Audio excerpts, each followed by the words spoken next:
اعوذ باللہ من الشیطان الرجیم، بسم اللہ الرحمن الرحیم۔ وَإِذَا رَآكَ الَّذِينَ كَفَرُوا، اور جب بھی دیکھتے ہیں آپ کو کافر لوگ۔ رآک معنی ہوتا ہے دیکھنا، اور جب بھی دیکھتے ہیں آپ کو الذین کفروا، وہ لوگ جنہوں نے کفر کیا، یعنی کافر لوگ اے نبی صلی اللہ علیہ وسلم جب بھی آپ کو دیکھتے ہیں ان یتخذونک الا ہزوا، تو وہ آپ کا مذاق کرتے ہیں۔ ہزوا کا معنی مذاق ہوتا ہے۔ نبی علیہ الصلوۃ والسلام کو جب بھی دیکھتے تھے مشرکین مکہ، تو نعوذ باللہ نبی علیہ الصلوۃ والسلام کا مذاق اڑاتے تھے، آپ پر فکرے کستے تھے، آپ کا تمسخر اڑانا، آپ کی شان میں کمی کرنا، اور کچھ الفاظ اللہ رب العزت نے یہاں ذکر بھی کیے ہیں کہ وہ یہ باتیں کہتے تھے۔ اَهَٰذَا الَّذِي يَذْكُرُ آلِهَتَكُمْ، کیا یہی وہ شخص ہے جو تمہارے خداؤں کا ذکر کرتا ہے؟ یعنی تمہارے معبودوں کو، تمہارے خداؤں کو برا بھلا کہتا ہے۔ اور برا بھلا نبی علیہ الصلوۃ والسلام یہ نہیں کہ کوئی گالیاں نکال دیتے، نبی علیہ الصلوۃ والسلام اتنی بات کرتے تھے کہ بھائی یہ تم اپنے ہاتھوں سے بناتے ہو، یہ تو تم پتھر اور لکڑی سے بناتے ہو، اور پھر تم ان کے سامنے جھکتے ہو، ان کے نام کی نظر و نیاز دیتے ہو، ان سے امیدیں وابستہ کرتے ہو، ان کے بارے میں عقیدہ رکھتے ہو کہ یہ بارش برساتے ہیں، ان کے بارے میں امید رکھتے ہو کہ یہ تمہیں رزق دیتے ہیں، ان کے بارے میں امید رکھتے ہو کہ تمہارے نفع اور نقصان کے یہ مالک ہیں۔ یہ تو تمہاری بات سن ہی نہیں سکتے، اور اگر سن بھی لیں تو ان کے پاس اختیار ہی نہیں ہے کہ آپ کو کوئی نفع نقصان دے سکیں۔ بس یہ باتیں نبی علیہ الصلوۃ والسلام کرتے تھے، اور یہ کہتے تھے کہ یہ ہمارے خداؤں کی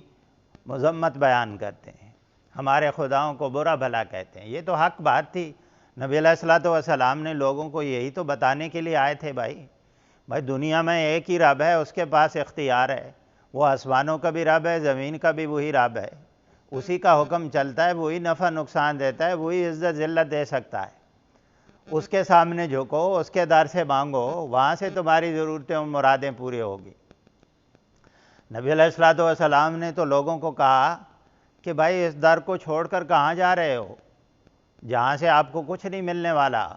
ان کے پاس اختیار ہی نہیں ہے۔ نبی علیہ الصلوۃ والسلام کی ایک حدیث مبارکہ ہے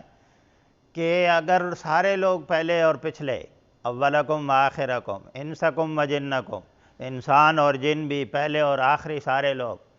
اجتماعوا فی صعید واحد، ایک ہی میدان میں جمع ہو جائیں، یعنی ساری اپنی قوتوں طاقتوں کا استعمال کر لیں، جتھا بنا لیں، متحد ہو جائیں، اور فیصلہ کر لیں کسی بندے کو کوئی نفع پہنچانا ہے، اور اللہ نے وہ فیصلہ نہ کیا ہو تو وہ نفع نہیں پہنچا سکتا، اور سارے اکٹھے ہو جائیں اور فیصلہ کر لیں کسی کو نقصان پہنچانا ہے، نہیں پہنچا سکتے جب تک اللہ نے نہیں لکھا۔ یہ باتیں نبی علیہ الصلوۃ والسلام لوگوں کو بتاتے تھے، اور یہ حق اور سچ باتیں تھیں، لیکن نبی علیہ الصلوۃ والسلام پر فکر بازی کرنا، آپ کی شان میں گستاخی کرنا، اور آپس میں آنکھوں کے اشارے کرنا، زبان کے تیر چلانا، یہ کام کرتے تھے کہ یہ وہ شخص ہے جو تمہارے خداؤں کی شان میں کمی کرتا ہے۔ وَهُمْ بِذِكْرِ الرَّحْمَٰنِ هُمْ كَافِرُونَ، حالانکہ وہ جو ہیں وہ رحمان کے ذکر سے ہم کافرون، وہ کفر کرتے ہیں۔ اللہ رب العزت نے ان کی حماقت کی طرف اشارہ کیا۔ اللہ فرماتے ہیں کہ دیکھیں اپنے جھوٹے خدا یہ اپنے ہاتھ سے بنائی ہوئی مورتیاں، لکڑ اور پتھر کی بنائی ہوئی مورتیاں، ان کے بارے میں ان کی غیرت کو دیکھیں کہ جو ذات ان کے ساتھ محبت کرتی ہے، میرا نبی جو سب سے بڑا خیر خواہ ہے ان کا، جو انہیں کامیابی کی طرف بلاتے ہیں، ناکامی سے بچانا چاہتے ہیں، شیطان کی اطاعت فرما برداری سے بچانا چاہتے ہیں، اور رب کے سامنے جھکانا چاہتے ہیں، جو نبی میرا اتنا خیر خواہ اور مہربان ہے ان کے ساتھ، اس کی شان میں کمی کرتے ہیں،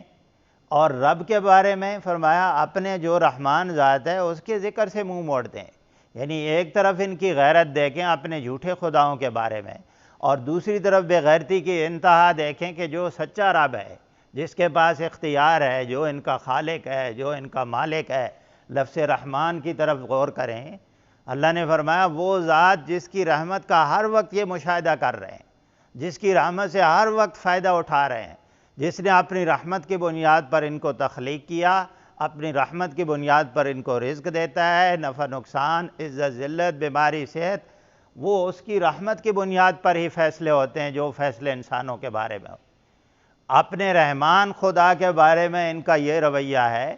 کہ اس کے ذکر سے بدکتے ہیں، اس کے ذکر سے ان کو چڑ آتی ہے، غصہ آتا ہے ان کو، اور یہ اپنے بنائے ہوئے ہاتھوں سے جو خدا ہیں، جو لکڑ اور پتھر کے ہیں، جن کے اندر زندگی کی کوئی رمق ہی موجود نہیں ہے، نہ ان کی بات سن سکتے ہیں، نہ ان کو اختیار ہے، ان کے بارے میں ان کی غیرت دیکھیں اور رب کے بارے میں ان کا رویہ دیکھیں۔ تو ایک مسلمان کو یہاں سے پیغام یہ ملتا ہے کہ ایک مسلمان کو رب کے بارے میں غیرت مند ہونا چاہیے، اس کی اپنی زندگی کے اندر، اس کے گھر کے اندر، اس کے محلے اور قرب و جوار میں اگر رب کی نافرمانی ہو رہی ہے اسے غیرت مند ہونا چاہیے، اسے دل کے اندر احساس ہونا چاہیے کہ میرا رب ہے، اس کے ساتھ شریک ہو رہے ہیں میرے معاشرے کے اندر، میرے گھر کے اندر، میرے محلے کے اندر میرے رب کے ساتھ لوگ شریک بناتے ہیں، میرے رب کی نافرمانی کرتے ہیں، اس کی بغاوت کا نظام ہے، طاغوتی نظام معاشرے کے اندر موجود ہے۔ یہ ایک مسلمان کے اندر غیرت ہونی چاہیے اپنے رب کے بارے میں، اس کی توحید کے تذکرے کرے لوگوں کے سامنے، اس کی عظمت، اس کی کبریائی، اس کی شان لوگوں کے سامنے بیان کرے، اور لوگوں کو آمادہ کرے اس بات پر کہ بھائی دنیا میں چاروں طرف اس کی اطاعت اور فرمانبرداری ہونی چاہیے۔ یہ ایک مسلمان کا حق بنتا ہے کہ اپنے رب کے بارے میں وہ غیرت مند ہو۔ خلق الانسان من عجل، انسان کو تخلیق کیا گیا ہے جلد بازی میں۔ عجلت کی جو کمزوری ہے یہ انسان کے اندر رکھی گئی ہے۔ یہ اشارہ ہے ان کے ایک رویے کی طرف جو نبی علیہ الصلوۃ والسلام سے ڈیمانڈ کرتے تھے کہ آپ جس عذاب سے ہمیں ڈراتے ہیں وہ عذاب کب آئے گا؟ وہ لے کیوں نہیں آتے وہ عذاب جس سے ہمیں ڈراتے ہیں؟ وہ قیامت کے آپ تذکرے کرتے ہیں کہ قیامت آئے گی، وہ یہ تذکرہ بھی آپ کرتے ہیں کہ یہ قبروں سے اٹھنا ہے۔ یہ اربوں خربوں سال ہو چکے ہیں ہمارے آباء و اجداد کو اس دنیا سے گئے ہوئے،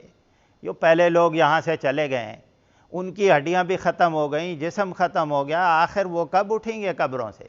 فَأْتِنَا بِمَا تَعِدُنَا إِن كُنتَ مِنَ الصَّادِقِينَ، اگر آپ سچے ہیں تو لے آئیں وہ عذاب۔ تو اللہ نے اس کا جواب یہ دیا کہ انسان میں عجلت کی بیماری ہے، یہ جلدی ڈیمانڈ کر رہا ہے، جلدی مطالبہ کر رہا ہے، یہ اس کی حماقت ہے، یہ اس کی کم فہمی اور ناسمجھی ہے کہ اللہ کے عذاب کی ڈیمانڈ کر رہا ہے۔ خانہ کعبہ کا غلاف پکڑ کے اللہم ان کان ھذا ھو الحق من عندک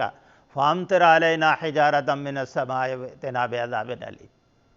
خانہ کعبہ کا غلاف، ان کا بھی عقیدہ تھا کہ اس غلاف کو پکڑ کے اللہ دعائیں سنتا ہے۔ خانہ کعبہ کا غلاف پکڑ کے اپنے لیے عذاب کی ڈیمانڈ کر رہے ہیں۔ اللہ رب العزت فرماتے ہیں یہ تمہاری حماقت ہے، یہ تو اس کا فضل اور احسان ہے، چونکہ وہ رحمان ہے، اس نے تمہارے بارے میں فیصلہ کیا کہ تمہیں مہلت ملنی چاہیے،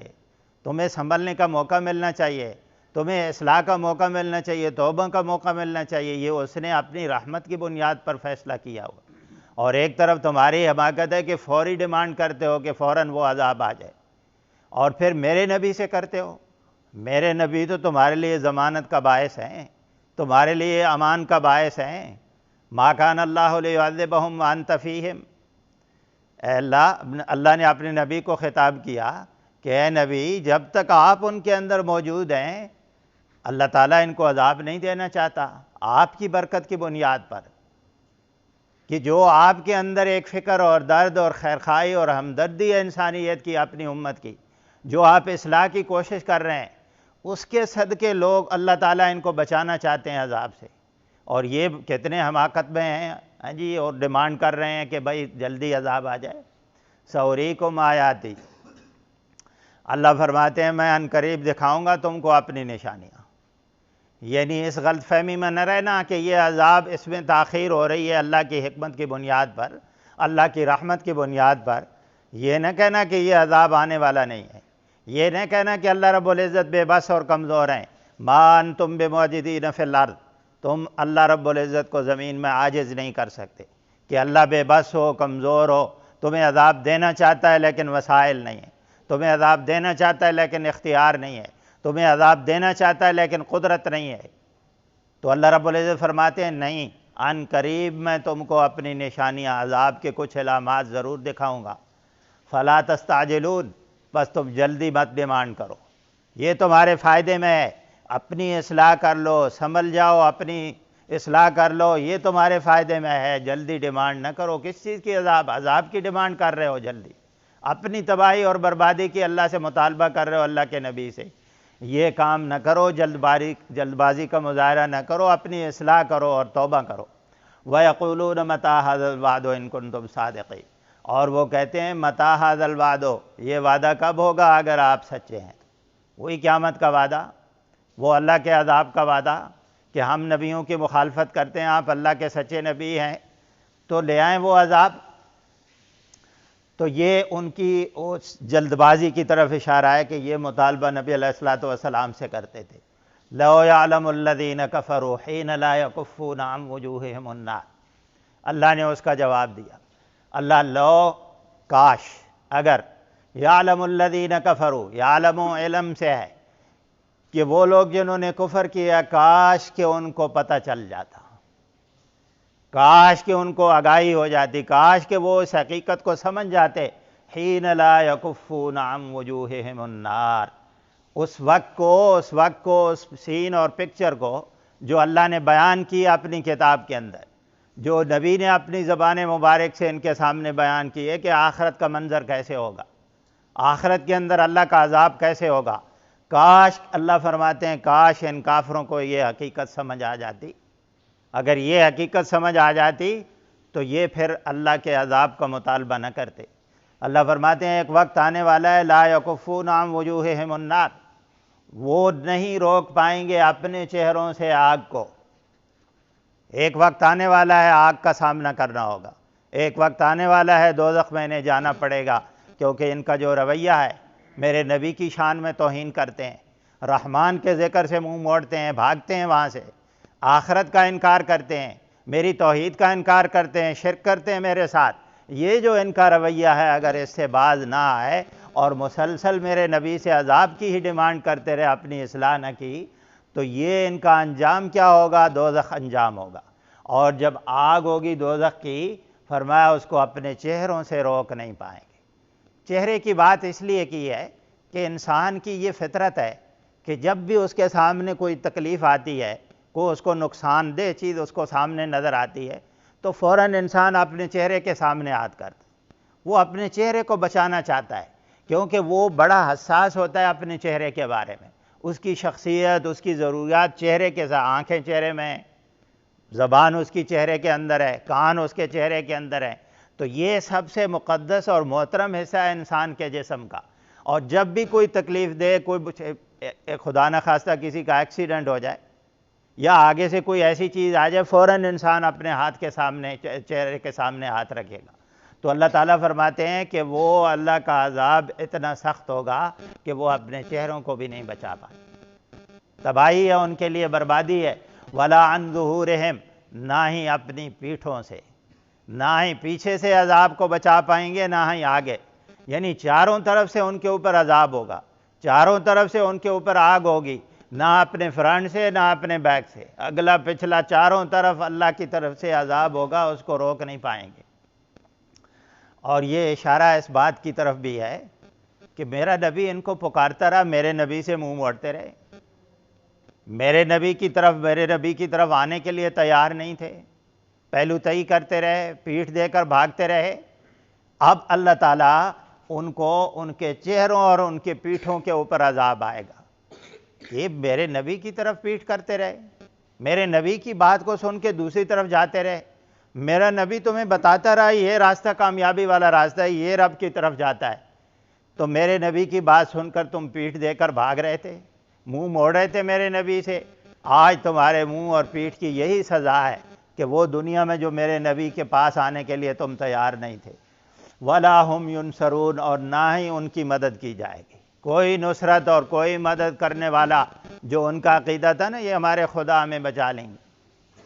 اللہ رب العزت فرماتے ہیں یہ ان کی غلط فہمی ہے، کوئی ان کی مدد نہیں کر پائے گا، کوئی نبی، غیر نبی، کوئی ولی، کوئی قبر والے، کوئی عالم، کوئی شہید، کوئی نیک آدمی کسی دوسرے کی مدد نہیں کر پائے گا، یہ بس اللہ ہی کا فیصلہ ہے کہ اللہ کسی کو بچانا چاہے گا، اللہ کسی کے اوپر رحمت کرنا چاہے گا تو اللہ رب العزت پھر اختیار کسی کو دے دیں گے، وگرنہ کسی کے پاس اختیار نہیں ہوگا۔ بل تأتیہم بغتتاً، بلکہ وہ آئے گی ان کے پاس اچانک۔ بغتتاً کا معنی ہوتا ہے اچانک، اچانک وہ قیامت ان کے اوپر آئے گی۔ فتبہتہم، وہ ان کو حیران کر دے گی۔ یعنی جب جس عذاب کا بھی تو جلدی کی ڈیمانڈ کر رہے ہیں نا کہ وہ عذاب کب آئے گا، وَيَقُولُونَ مَتَىٰ هَٰذَا الْوَعْدُ، یہ وعدہ کب ہوگا اگر آپ سچے ہیں، نبی سے یہ باتیں کرتے ہیں۔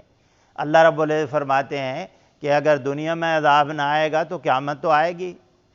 اور یہ قیامت جب آئے گی اچانک آئے گی، اور یہ قیامت ان کو حیران کر دے گی۔ یعنی قیامت کی جو تباہی ہوگی، بربادی ہوگی، آخرت کا انکار کرنے والے جب ان کی نگاہوں کے سامنے یہ ہوگا کہ وہ کہیں گے وَنُفِخَ فِي الصُّورِ فَإِذَا هُم مِّنَ الْأَجْدَاثِ إِلَىٰ رَبِّهِمْ يَنْسِلُونَ قَالُوا يَا وَيْلَنَا مَنْ بَعَثَنَا مِن مَّرْقَدِنَا هَٰذَا مَا وَعَدَ الرَّحْمَٰنُ وَصَدَقَ الْمُرْسَلُونَ۔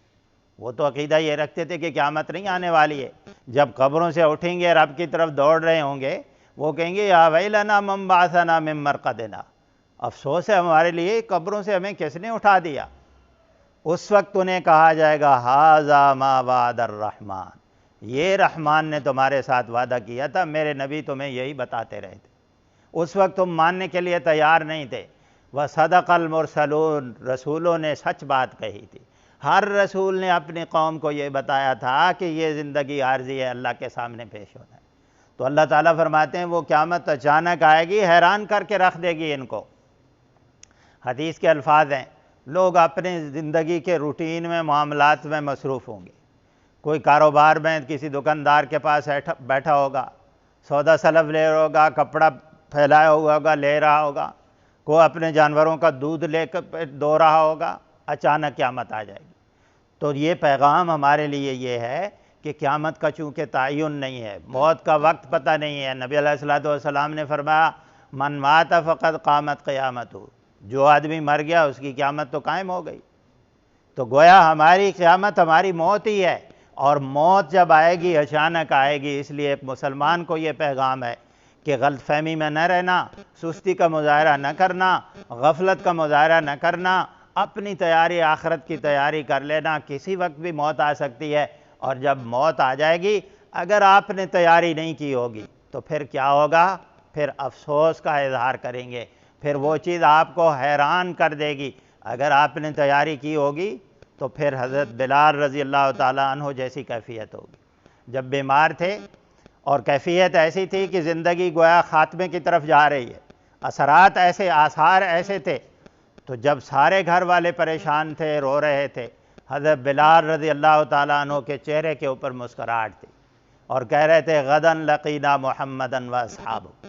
کہ کل ہم ملاقات کریں گے محمد صلی اللہ علیہ وسلم کے ساتھ اور ان کے ساتھیوں کے ساتھ۔ خوشی کا اظہار تھا، کیفیت ایسی تھی، جنہوں نے تیاری کی تھی ان کی کیفیت یہ ہوتی ہے، اور جنہوں نے تیاری نہیں کی ہوتی وہی افسوس کا اظہار کرتے ہیں کہ یہ اچانک ہمیں کیسے ہمارے اوپر آ گئی موت، کیسے عذاب آ گیا، تیاری نہیں ہے ہماری تو۔ فلا یستطیعون ردھا، وہ استطاعت نہیں رکھیں گے اس کو رد کرنے کی۔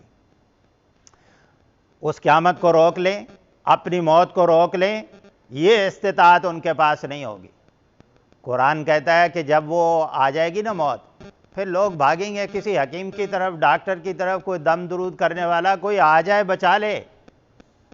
لیکن اللہ کہتے ہیں وَالْتَفَّتِ السَّاقُ بِالسَّاقِ، اس دن پنڈلی پنڈلی کے ساتھ مل جائے گی۔ مراد یہ ہے کہ آدمی بے بس ہو جائے گا، کوئی آسرا اور سہارا۔ موت کی کیفیت جب انسان کے اوپر طاری ہوتی ہے پھر کیا کرتا ہے؟ کہتا ہے جائیداد بھی بیچ دوں، اپنا سارا پیسہ بھی لگا دوں، سب کچھ کر دوں، اپنی جان کو بچا لوں، لیکن نہیں بچتی۔ تو اللہ تعالیٰ فرماتے ہیں وہ ان کے پاس اختیار نہیں ہوگا، طاقت نہیں ہوگی کہ اس موت کو روک لیں۔ وَلَا هُمْ يُنظَرُونَ، اور نہ ہی انہیں مہلت دی جائے گی، مہلت ملنے والی نہیں ہے۔ موت کا ایک ٹائم فکس ہے، قیامت کا ایک ٹائم فکس ہے، کسی کو مہلت ملنے والی نہیں ہے۔ اس لیے مہلت یہی ہے، مہلت کی گھڑیاں۔ جی عبداللہ ابن عمر فرماتے ہیں نبی علیہ السلام نے ارشاد فرمایا کہ کن فی الدنیا کأنک غریب او عابر سبیل، دنیا میں اجنبی بن کے رہو، جس طرح یہاں آپ کو کوئی نہیں جانتا، آپ کا کوئی یہاں کچھ ہی نہیں ہے، یہ آپ کی جگہ نہیں ہے، آپ کا گھر نہیں ہے ہمیشہ رہنے کا، یہاں آپ اجنبی ہیں، آپ کا اصل میں گھر کہیں اور ہے، ایک مسافر کی طرح زندگی گزاریں۔ پھر وہ عبداللہ ابن عمر رضی اللہ تعالیٰ عنہما فرماتے ہیں، خود اپنے الفاظ میں اس کی وضاحت کرتے ہیں کہ اذا امسیت فلا تنتظر الصبح، جب آپ شام کر لیں صبح کا انتظار مت کریں، اور جب صبح کر لیں شام کا انتظار مت کریں۔ مہلت ملنے والی نہیں ہے، وہ فوراً آ جائے گی جب آپ کی صبح ہوئی ہے، ابھی شام کا انتظار نہیں کرنا ہے۔ شام آ جائے آپ کی زندگی میں، یہی سمجھے ہو سکتا ہے جو آخری شام ہے۔ بس ایسے جب مومن کا عقیدہ اور ایمان ہوگا اور یہ